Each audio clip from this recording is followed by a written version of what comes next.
ओम नमो भगवते वासुदेवाय।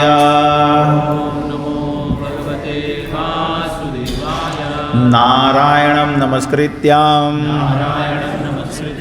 नरं चैव नरोत्तमं देवीं सरस्वतीं व्यासं ततो जयामुदीरयेत्। नस्तप्रायेषु अभद्रेषु नित्यं भागवत सेवया भगवत्या उत्तम श्लोके भक्तिर्भवति नैष्ठिकी। ओम अज्ञानतिमिरान्धस्य ज्ञानाञ्जनशलाकया चक्षुरुन्मीलितं तस्मै श्रीगुरुवे नमः। श्रीचैतन्यमनोभीष्टं स्थापितं येन भूतले स्वयं रूपः कदा मह्यं ददाति स्वपदान्तिकं। वन्देऽहं श्रीगुरो श्रीयुतपदकमलं श्रीगुरुन् वैष्णवांश्च। श्रीरूपं साग्रजातं सगणरघुनाथान्वितां तं सजीवं सावधेतं सावधूतं परिजनसहितं कृष्णचैतन्यदेवं श्रीराधाकृष्णपादान् सगणललिता विशाखावितांश्च। हे कृष्णा करुणा सिन्धो दीनबन्धो जगत्पते गोपेश गोपिका कान्ता राधा कान्त नमोस्तुते। तप्त कांचन गौरांगी राधे वृंदावनेश्वरी वृषभानुसुते देवी प्रणमामि हरिप्रिये। वाञ्छाकल्पतरुभ्यश्च कृपा सिन्धुभ्येव च पतितानां पावनेभ्यो वैष्णवेभ्यो नमो नमः। श्री कृष्ण चैतन्य प्रभु नित्यानंद श्री अद्वैत गदाधर श्रीवासादि गौर भक्तवृंद। हरे कृष्णा कृष्णा कृष्णा हरे हरे हरे राम राम राम हरे। અદ્રિધણ તમે અહીંયા આવી જાઓ. લેડીઝને થોડું કામ કરવાનું તો ચાલશે. લેડીઝ બે ત્રણ જ છે. तो हम पढ़ेंगे आज चैतन्य चरितामृत आदि लीला प्रकरण 1, उसमें से अध्याय 5 भगवान नित्यानंद बलराम की महिमाएं। श्लोक संख्या 205, 206 और 207 to 205 सॉरी 205 हाँ 205, 206 एंड 207। 1 मतलब आदि लीला, 5 मतलब 5वां अध्याय और 205 नंबर का श्लोक 1.5.205 ऑनवर्ड्स।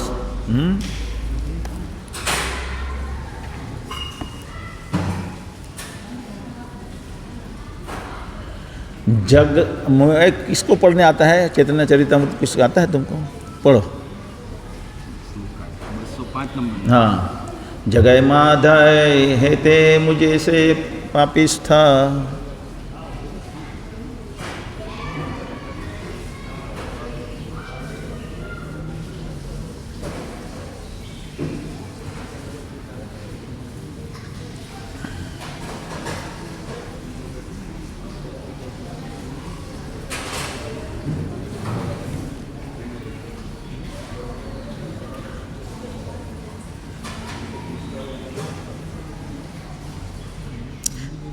कितनी देर?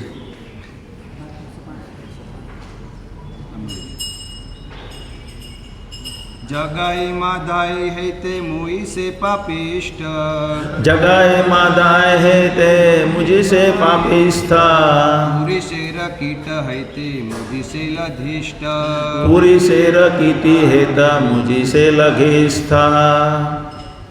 बोलिए 3 बार। जगाई मादाय हैते मुझी से पापिष्ठ। जगाई मादाय हेते मुझी से पापिष्ठ। पूरी शेर कीट हैते मुझी से लधिष्ठ। पूरी शेर कीटी हेता मुझी से लघिष्ठ। जगाई मादाय हैते मुझी से पापिष्ठ। जगाई मादाय हेते मुझी से पापिष्ठ। पूरी शेर कीट हैते मुझी से लधिष्ठ। पूरी शेर कीटी मुझसे ले घिष्ठा।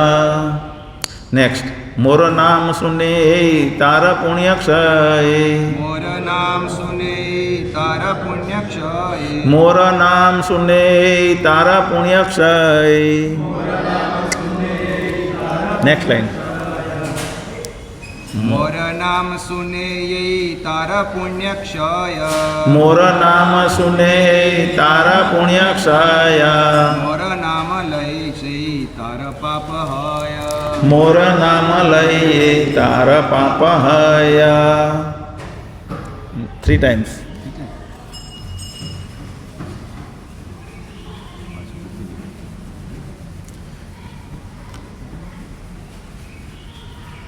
મોર નામ સુને તારા પુણ્ય ક્ષય. मोर नाम सुने तार पुण्य क्षय। મોર નામ લઈ જઈ તારા પાપ હય. मोर नाम लय तार पाप हया। મોર નામ સુને તારા પુણ્ય ક્ષય. मोर नाम सुने तार पुण्य क्षय। મોર નામ લઈ જઈ તારા પાપ હય. मोर नाम लय तार पाप हया। आगे ए मन મન નિર્ધુણા મોરે કેબા કૃપા કરે. ए मन निर्गुण मोरे के बा कृपा करे। એક નિત્યાનંદ વિનુ જગત ભત્તરે. एक नित्यानंद विना जगत भितरे। એ મન નિર્ગુણા મોરે કેબા કૃપા કરે. ए मन निगुण मोरे के करे। એક નિત્યાનંદ વિનુ જગત ભીતરે. एक नित्यानंद विनु जगत भितरे। એ મન નિર્ગુણ મોરે કેબા કૃપા કરે. ए मन निगुण मोरे के बा कृपा करे। એક નિત્યાનંદ વિનુ જગત ભીતરે. एक नित्यानंद विनु जगत भितरे। तो आ શું નામ છે? કોણ ગાય છે આ? હે? નહીં નહીં નહીં. આ નામ શું છે? હું ભૂલી ગયો નામ. આ નિત્યાનંદ પ્રભુનો સેવક છે મીનકેતન રામદાસ. મીન કેતન રામદાસ. તો મીન કેતન રામદાસ આ શ્લોક બોલી રહ્યા છે ચૈતન્ય ચરિતામૃતમાંથી. મીનદાસ રામદાસ કોણ છે? અહીંયા મીનદાન રામદાસ બહુ જ અતિ પ્રિય હતા નિત્યાનંદ પ્રભુના, અને સેમ નિત્યાનંદ પ્રભુ જેમ જ એક્ટિંગ કરે. તો એક વખત એમના સપનામાં આવે નિત્યાનંદ પ્રભુના. નિત્યાનંદ પ્રભુ એમના સપનામાં આવે. કેમ આવે? કોને કોને ખબર છે કેમ આવે?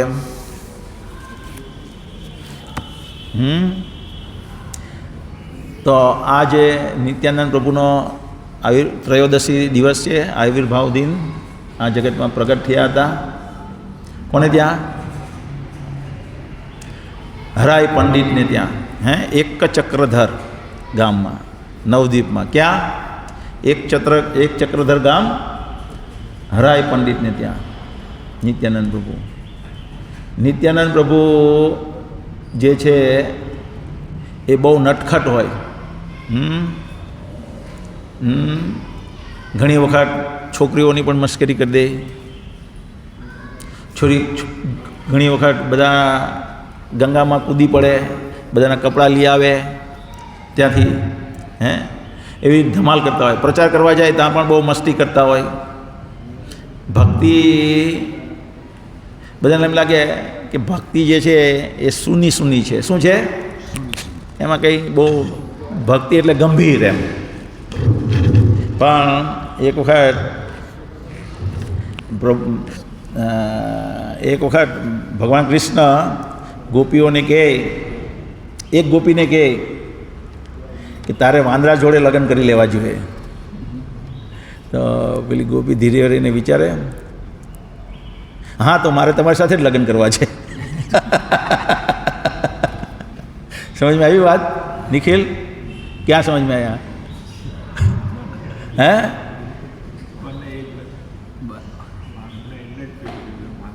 હા, તો ભગવાનના ધામમાં ભગવાન જે ગોલોક વૃંદાવન છે એમાં ભગવાન સાથે આવી મસ્તીઓ ચાલે. ભગવાનમાં ને એના ભક્તોમાં કોઈ ભેદ નથી. એવી રીતના ભક્તોની અંદર મજાક મસ્તી ચાલે.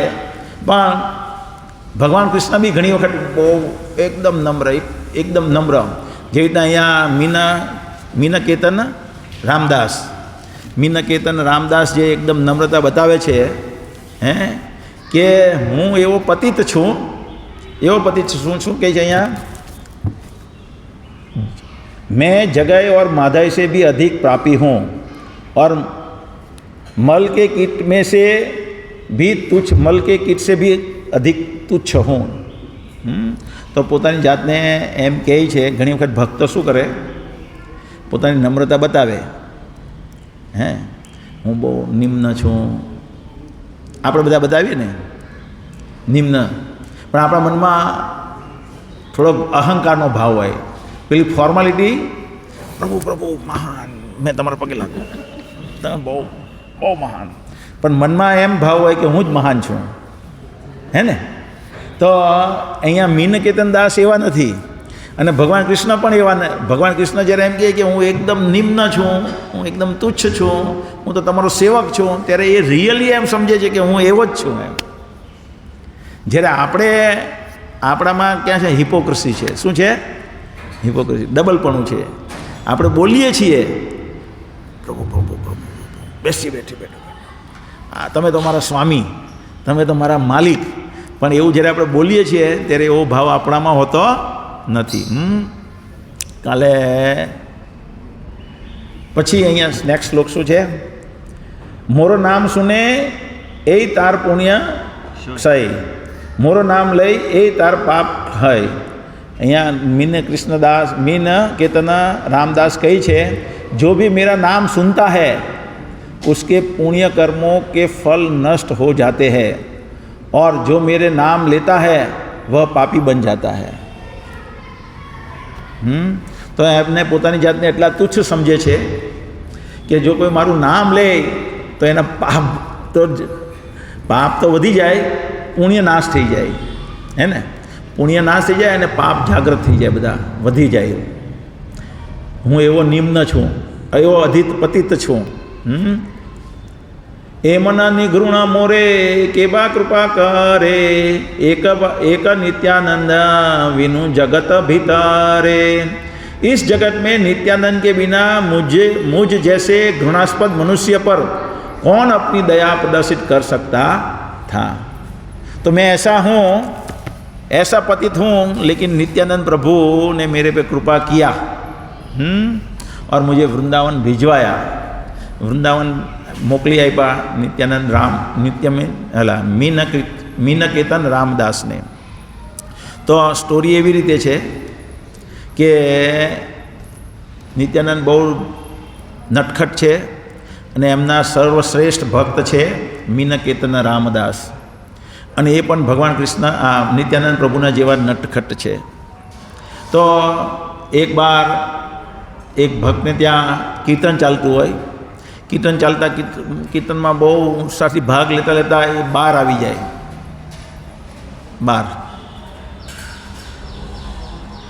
અને કોર્ટયાર્ડમાં બેઠા હોય, નહીં સોરી આ તો પેલા જ બોલે છે, રોંગ લાઇટ ચાલી. આ જે છે એ કૃષ્ણદાસ કવિરાજ બોલે છે. કૃષ્ણદાસ કવિરાજ પોતાની જાતને આટલા તુચ્છ સમજે છે. આ બધા 3 શ્લોક કોણે કયા? કૃષ્ણદાસ કવિરાજ ગોસ્વામી મહારાજને ગાયા છે. એ ચેતન ચરિતામૃતના જે લેખક છે તે આ ગાઈ રહ્યા છે. હવે એ કીર્તન ચાલતું હોય ત્યાં મીનકેતન રામદાસ આવી ગયા હોય, અને એ બહાર વરાંડામાં બેહે, આમ ફળિયામાં. તે બધા આવે એટલે, કારણ કે નિત્યાનંદ પ્રભુને બહુ પ્રિય છે એટલે બધા ભક્તો એને પ્રણામ કરે. એટલે એક ભક્ત આવે, પૂજારી હોય, એ કંઈ એને પ્રણામ કરતા નથી. એટલે એને એમ થયું સેવકની અપરાધ એ માલિકનો અપરાધ, હે ને. ઘણી વખત આપણે નિકુંજના પુત્રનું નામ શું છે? સવ્ય તો સવ્યને આપણે ખીજવાય ઘણી વખત, અથવા કટુ વચન બોલી દઈએ તો એ કટુ વચન એના પિતાને લાગતા હોય, હે ને. પુત્રનું અપમાન, ધારો કે આપણે કહીએ કે ક્યાંક મોકલીએ આપણા વતી કોઈને, અથવા નરેન્દ્ર મોદી કોઈને ડેલિગેટ્સ કરે અને મોકલે ક્યાંક, તો એ ડેલિગેટ્સ અમેરિકા ગયો હોય તો એને જે માન મળે, અપમાન મળે તે નરેન્દ્ર મોદીને લીધે માન અપમાન હોય. એટલે અહીંયા મીનકેતન રામદાસ બહાર બેઠેલા હોય, એમ કે રામદાસ આપણે રાખીએ. શું? મીનકેતન રામદાસ, એમ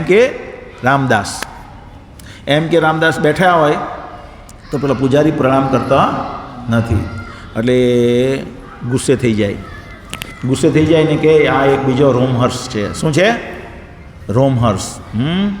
જે કેમ એવું કહે નિખિલ? કેમ કે જય આ બીજો રોમહર્ષ કોણ હતા? સુત ગોસ્વામી જે છે ભાગવતના કથાકાર, સુત ગોસ્વામી એના પિતા હતા. તો એ કથા કરતા હોય અને એક વખત બલરામ ભગવાન ત્યાં આવી જાય, અને જ્યારે કોઈ, હું અહીંયા પ્રવચન કરી રહ્યો છું અને જો કોઈ વરિષ્ઠ અહીંયા આવી જાય મારથી ભક્ત, તો મારે એનો અહીંયા પ્રવચન કરતાં એનું સ્વાગત કરવું જોઈએ અને મારે એને પ્રણામ પણ કરવા જોઈએ. તો રોમહર્ષજી બલરામ ભગવાન આવે છે અને એમનો આવતા સ્વાગતા કરતા નથી, એના વ્યાસ પરથી નીચે ઉતરતા નથી અને એને પ્રણામ પણ કરતા નથી. એટલે જોઈ લે બલરામ ભગવાન કે આનામાં બહુ અહંકાર વધી ગયો છે, એટલે ઘાસના તણખલાથી એને બાળી નાખે. તો અહીંયા મીનકેતન રામદાસ પેલા ભાઈ આવે પૂજારી, તો એનો પ્રણામ કરતા નથી, બીજા બધા ભક્તો એને પ્રણામ કરતા હોય તો એ ગુસ્સે થઈ જાય અને એની પાસે એક વાંસળી હોય, એ વાંસળી તોડી નાખે. ભાઈને ખોટું લાગે એટલે એ મીનકેતન રામદાસ સાથે બહસ કરે તો કૃષ્ણદાસ કવિરાજ મહારાજ જોઈ લે અને એ એને સમજાવે છે કે નિત્યાનંદ પ્રભુ કોણ છે, હે ને. એક શ્લોક છે આગળ કે કોઈ નાસ્તિક હોય, જો એ ગૌર નિતાય અને ન માને અને નાસ્તિક હોય તો એ સારો કહેવાય, પણ જો એ ચૈતન્ય પ્રભુને માને અને નિત્યાનંદ પ્રભુ વિશે એને મનમાં ભાવ ન હોય તો એ એનાથી પણ બદતર છે. આ શ્લોક है, देखा श्लोक? कौन सा श्लोक है? 177. 177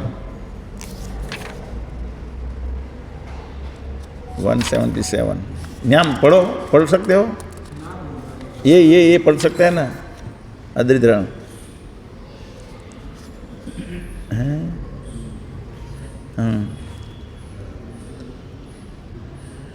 कीवा दोहा न मानी जा हुआ तो पासंद, बोलिए. एके मानी आर न मानी ए मत भंडा. बराबर बोला? चलो. एक भाई को मानता और दूसरे को आदर करना और इस तरह दम्भी बनना, इससे तो यह बेहतर होगा कि दोनों भाइयों को न मानकर नास्तिक बनना.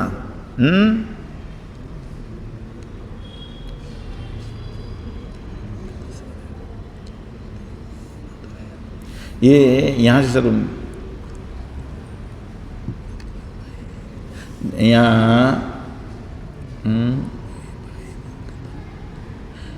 અહીંયા કૃષ્ણદાસ કવિરાજ મહારાજ એમના ભાઈને કહે છે, દુઈ ભાઈ એક તનુ સમાન પ્રકાશ, નિત્યાનંદ માને તોમરા હૈ बे सर्वनाश. मैंने उससे कहा ये दोनों भाई एक शरीर जैसे है, वे दोनों एक रूप है. यदि तुम भगवान नित्यानंद में श्रद्धा नहीं रखते तो तुम्हारा पतन होगा. तो घणी वखत આપણે બી નવા હોઈએ તો ચૈતન્ય મહાપ્રભુની કૃપાથી ચૈતન્ય મહાપ્રભુ આપણે કરીએ, બધા લોકો પ્રવચનમાં બધા સાંભળ્યા કરે ચૈતન્ય મહાપ્રભુનો મહિમા. એને ચૈતન્ય મહાપ્રભુમાં શ્રદ્ધા બેસી જાય, પછી નિત્યાનંદ વિશે સાંભળે તો એના મનમાં એના વિશે ગંભીરતા ન રહે, હે ને? એ વિચારે ઠીક છે નિત્યાનંદ પ્રભુ કોઈ હશે એમ થાય. એવું કોને કોને એવું થયું અનુભવ? નિત્યાનંદ પ્રભુ પ્રત્યે આદર ભાવ જે હતો, નિત્યાનંદ પ્રભુ કેટલા મહાન છે એવું અત્યારે લગીને કોને કોને મનમાં નહોતું.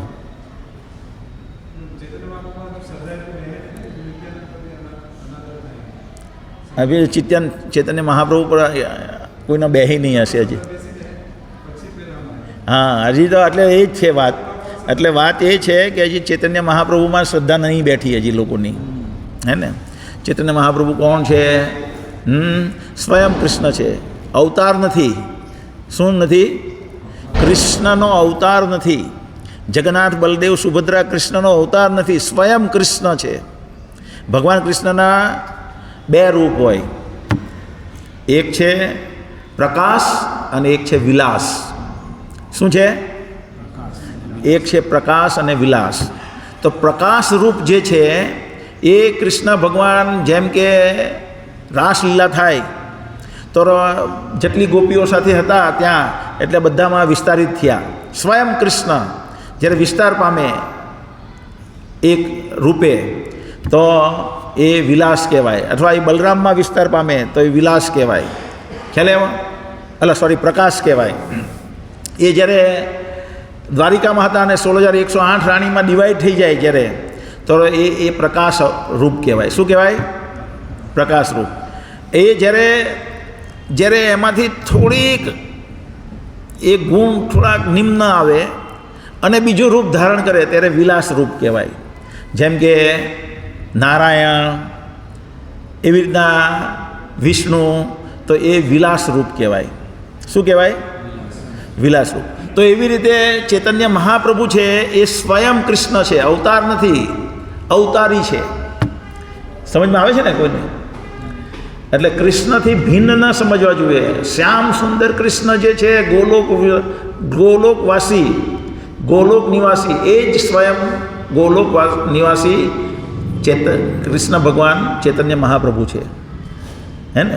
અને ગોલોક નિવાસી જે બલરામ છે એ જ નિત્યાનંદ છે, એમાં કોઈ ભેદ નથી. એવી રીતના જગન્નાથ બલદેવ સુભદ્રા પણ નથી.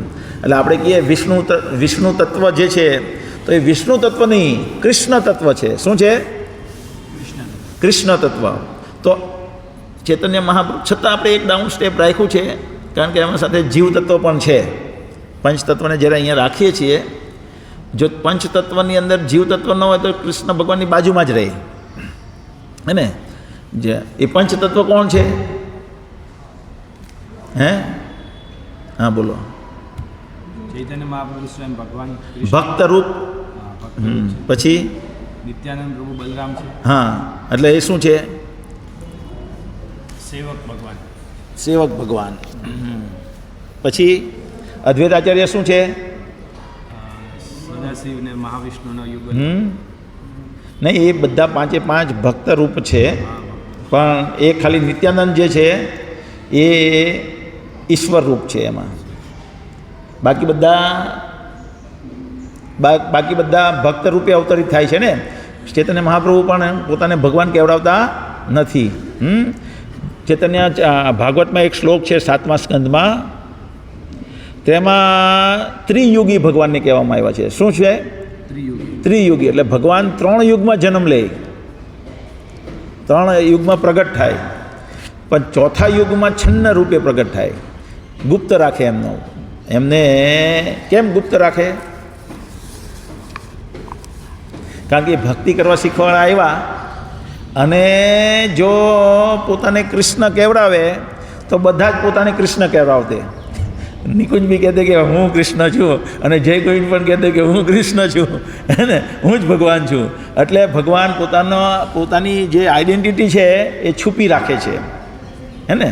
કારણ કે ભક્તિ શીખવાડાવ્યા છે સ્વયં ભગવાન, પણ આઈડેન્ટિટી એટલા માટે છુપી રાખે છે કારણ કે એ ભક્તિ શીખવાડવા આવ્યા છે. અને ભક્ત તરીકે કેવી રીતના? કારણ કે દરેક ભગવાનના જે અવતાર છે, ભગવાન કૃષ્ણના અવતાર છે, એ બધાને કોઈને કોઈ રીતે બધાનું કલ્યાણ કરે છે અને વૈકુંઠમાં લઈ જાય છે, હે ને? અલગ અલગ વૈકુંઠમાં.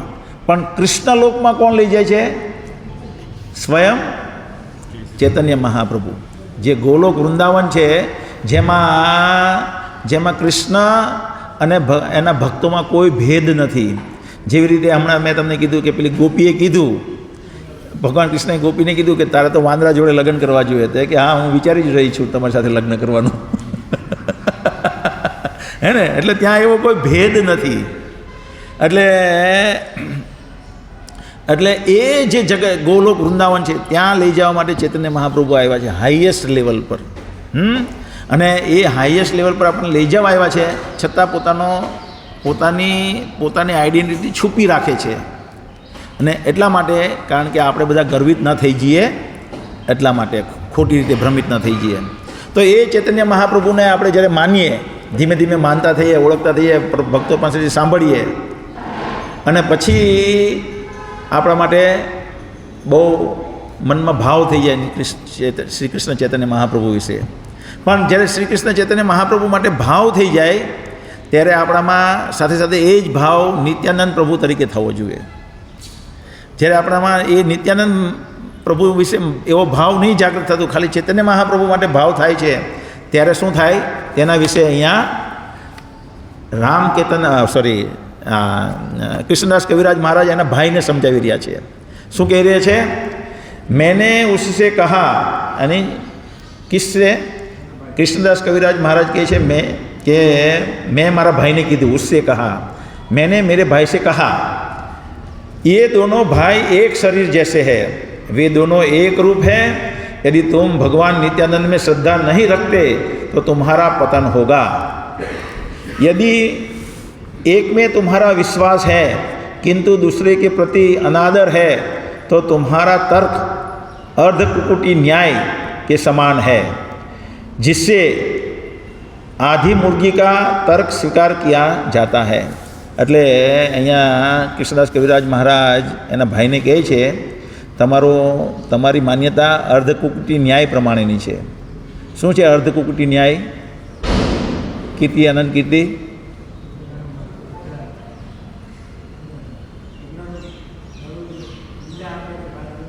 હા, એક ખેડૂત હોય તો ખેડૂતને પાછી એક મરઘી હોય, સોનાના ઈંડા આપતી હોય. શું આપતી હોય? સોનાના ઈંડા. એ વિચારે કે આ મરઘીનો પાછલો ભાગ મને બહુ જ કામનો છે, સોનાના ઈંડા આવે છે રોજ એને, આગલા ભાગમાં મારે રોજ સારું સારું ખવડાવવું પડે. સોનાના ઈંડા આપે તો સારું સારું ખવડાવવું પણ પડે ને. હે, તો મારે સારું સારું ખવડાવવું પડે છે, આગલો ભાગ કાઢી નાખવા દે, પાછલા ભાગમાંથી આવ્યા કરશે ઈંડા અમારે. તો અહીંયા કૃષ્ણદાસ કવિરાજ મહારાજ કહે છે, જો તમે શ્રી કૃષ્ણ ચૈતન્ય મહાપ્રભુને માનો છો સોનાના ઈંડા પછાડથી, ને આગલો ભાગ નિત્યાનંદને કાઢી નાખો છો, તો તમારે કંઈ ઈંડા આવવાના નથી, તમારી હાલત ભક્તિ પ્રાપ્ત થવાની નથી. હે ને? એમ એવી રીતના એના ભાઈને સમજાવી રહ્યા છે. एक भाई को मानना और दूसरे का अनादर करना और इस तरह दम्भी बनना, उससे तो यह बेहतर होगा कि दोनों भाइयों को न मानकर नास्तिक बनना. એવા દંભી બનવા કરતાં તો સારું છે કે નાસ્તિક બની જવું, એમ એના ભાઈને સમજાવે છે. તો આ વાત આવી રીતના એના ભાઈને જ્યારે સમજાવે છે તો નિત્યાનંદ પ્રભુને આ ખબર પડે છે, તો એની કૃપા એના પર વરસે છે. ઘણી વખત આપણે જોઈએ,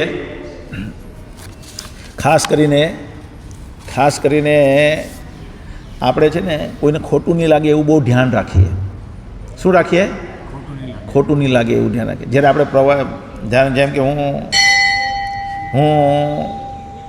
કોઈને માનનારાને, હું ઘણી વાર અમારા સગાવાલામાં જાઉં તો એ કંઈક પેલા રવિમાં માનતો હોય કે પેલામાં માનતો હોય કે પેલામાં માનતો હોય, ત્યારે હું એને એને પહેલાં તો ધીમે ધીમે સમજાવ્યું હોય, પણ ધીમે ધીમે સમજાવતા બહુ વખત પછી સમજ નહીં પડી હોય, તો શું થાય કે આપણે હવે કે કટુ વચન બોલવા પડશે. શું બોલવું પડશે? કટુ વચન. તો આપણે જ્યારે કટુ વચન બોલીએ ત્યારે મારી સાથે બીજા સગા હોય તે મારા માટે મને સમજતા હોય, હે ને, આની વાત સાચી છે, પણ આવું ન કહેવું જોઈએ, હે ને. તો એને એ વચમાં પડે, નહીં એવું નહીં. તો આનાથી આપણી પેલો જે આપણી સાથે છે એની કેટલી શ્રદ્ધા છે એ ખ્યાલ આવે છે. ખ્યાલ આવ્યો ને? કે નથી ખ્યાલ આવતો?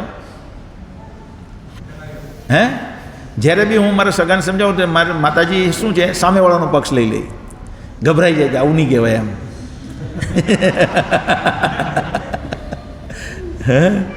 તો અહીંયા એવું નથી થયું. અહીંયા જે ઘટના બની છે તેમાં કૃષ્ણદાસ ગોસ્વામી મહારાજ સ્પષ્ટ કહી દે છે, એટલે નિત્યાનંદ પ્રભુ ખુશ થઈ જાય છે અને એના સપનામાં આવે છે. અને એના સપનામાં આવે છે અને સપનામાં આવીને એના દર્શન આપે છે. એ જોઈ છે આગળ બધા શ્લોકમાં નિત્યાનંદ પ્રભુનું વર્ણન કેટલા સુંદર દેખાય છે, એટલે બલરામ જેવા જ દેખાય. બલરામ રૂપે અને દર્શન આપે. ગોપ બાળકો હોય બધા કૃષ્ણ કૃષ્ણ ધૂનમાં ગાયન કરતા હોય અને એવા વસ્ત્ર ધારણ કરેલા હોય ને એવું રીતના સપનું જોઈ છે.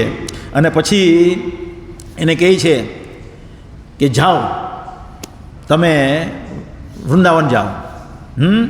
તો એ વૃંદાવન જાય છે અને વૃંદાવન જાય છે અને ત્યાં એને રાધા ગોવિંદ પ્રાપ્ત થાય છે. અને પહેલાં ચૈતન્ય સળગોસ્વામીનો સંગ પ્રાપ્ત થાય છે. સળગોસ્વામીનો સંગ પ્રાપ્ત થતાં એને બધા ઓર સિદ્ધાંત બધા ફિલોસોફીમાં ક્લિયર થાય છે અને રાધા ગોવિંદ પ્રાપ્ત થાય છે. અને રાધા ગોવિંદ પ્રાપ્ત જ્યારે થાય છે ત્યારે એ વિચારે છે, ત્યારે એ કહે છે કે હું તો બહુ પતિત હતો, મારું નામ લેવા માત્રથી બીજાના પાપ જાગૃત થઈ જતા હતા. અને નિત્યાનંદ પ્રભુએ મને કૃપા કરી કે જેથી કરીને મને રાધા ગોવિંદ પ્રાપ્ત થયા. હે ને? તો અત્યારે આપણે બધા છીએ, કાલે મારે વાત થતી હતી મારા પિતાને, કે આ જગતમાં બહુ બધા લોકો આ બધામાં કંઈ ને કંઈ અનર્થ ભરેલા હોય. હે ને? અનર્થ ભરેલા હોય. નિકુંજને એમ કહીએ, નિકુંજ તમારામાં ઈર્ષા છે. પ્રાચીને એમ કહે, प्राची तुम ईर्षालु हो, है प्राची, हैं देरानी जेठानी ऐसे करती है, ऐसा करती है, ऐसा शुरू हुआ कि नहीं हुआ अभी? हैं ये जगत में हम सब भगवान कृष्ण कहते हैं इच्छा द्वेष समुत्थेन द्वंद्व मोहेन भारत सर्वभूतानि सम्मोहम सर्गे यान्ति परंतप। हैं इच्छा भगवान को छोड़ के भोगने की इच्छा, और इच्छा द्वेष, द्वेष क्या है? भगवान कृष्ण का, क्यों भगवान कृष्ण को प्राप्त हो रहा है, मुझे क्यों प्राप्त नहीं हो रहा है? तो भगवान से हमने ईर्षा की, द्वेष किया वहाँ से, और उसका यहाँ एक्सपांसन हो रहा है। तो यहाँ ये जगत में जितने भी लोग हम हैं, है ना, वो सब ईर्षालु है। कितने? 100%। कितने? 100% लोगों में ये ईर्षालु है। और ऐसे कई सारे अनर्थ होते हैं हमारे अंदर, है ना, बहुत खराब खराब अनर्थ भरेला हो अपनी अंदर, आपने खबर नहीं होय। अने 99% लोकोनी थी पण वधारे खबर ज नहीं पड़ती कि मारामां आ अनर्थ है। दुर्भाग्य ये है कि 99% लोगों ने खबर ज नहीं पड़ती कि आ मारामां अनर्थ है, है ना। मैं ईर्षालु हूँ ऐसा खुद को पता ही नहीं चलता। चले छे कीर्ति, नित्यानंद प्रभु की कृपा हो जाती है अगर किसकी, तो एक व्यक्ति प्रयत्न करता है कि मैं, हाँ मेरे में ईर्षा है, मुझे ईर्षा त्यागना है, मुझे ईर्षा को छोड़ना है, तो वो प्रयत्नशील होता है ईर्षा को त्यागने के लिए। और अगर नित्यानंद प्रभु की कृपा हो जाए तो वो अनर्थ से वो मुक्त हो जाता है ना। एवी रीतना अपनी अंदर बधा बहु बधा अनर्थ होय। अपने 90% लोगोने तो खबर ज नहीं पड़ती कि मारी अंदर अनर्थ है। ये तो एम ज समझे हूँ बहुत सारो, मारी जेवो कोई नहीं है। बाकीना 10% के 2% के 1% लोगोने खबर पड़े कि हाँ मारा में बहु बधा दुर्गुण भरेला है। જ્યારે રામ અહીંયા કૃષ્ણદાસ કવિરાજ મહારાજ જ્યારે બોલી રહ્યા છે મારામાં અનર્થ છે, અનર્થ છે, અનર્થ છે, આ બધા હું આવો પાપી છું, ત્યારે એ ખાલી શો નહીં કરી રહ્યા, વાસ્તવમાં એને દેખાય છે કે હું પાપી છું। એવી રીતના ઘણી વખત અમારી મીટિંગ થાય તો રાધેશ પ્રભુ હોય, અરવિંદાક્ષ પ્રભુ હોય, सब लोग होते हैं, और बाकी नंदग्राम वाले भी होते हैं, सवेश जी प्रभु होते हैं। तो उसमें मैं मैं अपने आप को बहुत उन लोगों से तुच्छ समझता हूँ। वास्तव में मैं तुच्छ हूँ, तो मैं बोलता हूँ यानी कि आप सब लोग वरिष्ठ भक्त हैं, ऐसा मैं उनको बताता हूँ। और मैं आपसे भक्ति के भाव से या साधना की दृष्टि से आपसे बहुत निम्न कोटि पे हूँ। तो मैं उनको ये बताता हूँ साथ में कि ये मैं खाली एक वैष्णव सदाचार से नहीं बोल रहा हूँ, ये वैष्णव सदाचार के हिसाब से नहीं बोल रहा हूँ। मैं रियली ये फील करता हूँ कि मैं आपसे निम्न ही हूँ। तो ये दो चीज़ में तफावत है। एक वैष्णव સદાચાર ને દ્રષ્ટિએ આપણે બોલીએ એ નહીં, જો બીજી નહીં સમજ પડતી હોય તો એ પણ બોલવું જોઈએ, જેથી કરીને એક દિવસ આ સમજમાં આવી જાય કે હું વાસ્તવમાં આ જ છું. સમજમાં આ રહા હૈ नितिन? कमलेश क्या बोल रहा हूँ? હું એકદમ નિમ્ન છું એવું મેકેનિકલી થિયરિકલી પણ બોલવું જોઈએ. જો દિલથી નહીં ઉત્પન્ન થતું હોય, દિલથી ભાવમાં આવતું નહીં હોય કે હું ખરેખર નિમ્ન છું, એવો દિલથી ભાવ નહીં ઉત્પન્ન થતો હોય તો પણ આપણે એ મેકેનિકલી બોલ્યા કરવું જોઈએ. તો એક દિવસ વાસ્તવમાં એ ભાવ પણ જનરેટ થાય કે વાસ્તવમાં હું નિમ્ન છું, એ ખ્યાલ આવી જાય. અને જ્યારે એ ખ્યાલ આવી જાય ત્યારે આપણે આપણા અનર્થ દૂર કરવાનો પ્રયત્ન કરીએ. અને એ અનર્થ દૂર કરવાનો પ્રયત્ન કરીએ ત્યારે આપણે યાચના કરીએ નિત્યાનંદ પ્રભુના પાસે. આજે શું કરવું જોઈએ? નિત્યાનંદ પ્રભુ પાસે યાચના કરવી જોઈએ, મને આ મારા અનર્થમાંથી મુક્ત શક્તિ આપો. કારણ કે નિત્યાનંદ પ્રભુનું કાર્ય શું છે? ભક્તિમાં જે જરૂરી છે આપણા માટે, એમાં સ્થિત રહેવા માટે જે પણ જરૂરી છે એ શક્તિ પ્રદાન ક્યાંથી થાય છે? નિત્યાનંદ પ્રભુ પાસેથી. તો નિત્યાનંદ પ્રભુ પાસેથી એ પ્રદાન થાય છે. એટલે નિત્યાનંદ પ્રભુ પાસે એ શક્તિની પ્રાર્થના કરવી જોઈએ કે હું આ મારા અનર્થને ઓવરકમ કરી શકું. મારામાં નિમ્ન કોટીના બધા ગુણ છે એને એમાંથી હું મુક્ત થાય અને ભગવાનની શુદ્ધ કૃષ્ણની ભક્તિમાં લાગુ. તો એ નિત્યાનંદ પ્રભુ જે બલરામ છે ને, આદિ ગુરુ બલરામ ગુરુ તત્વ છે ને, તો એ ગુરુ તત્વ છે. તો એમની કૃપા થઈ જાય તો આપણને રાધારાણીને રીકમાન્ડ કરે. કોને રીકમાન્ડ કરે? રાધારાણીને રીકમાન્ડ. રાધારાણી ભગવાન કૃષ્ણને રીકમાન્ડ કરે અને આપણે ગૌલોક વૃંદાવનમાં ત્યારે બિરાજમાન થઈ જઈ શકીએ. તો નિત્યાનંદ પ્રભુની કૃપા પ્રાપ્ત કરવી બહુ જરૂરી છે. હરે કૃષ્ણ. નિત્યાનંદ ત્રયોદશી કી જય. નિતાય ગૌર પ્રેમાનંદે.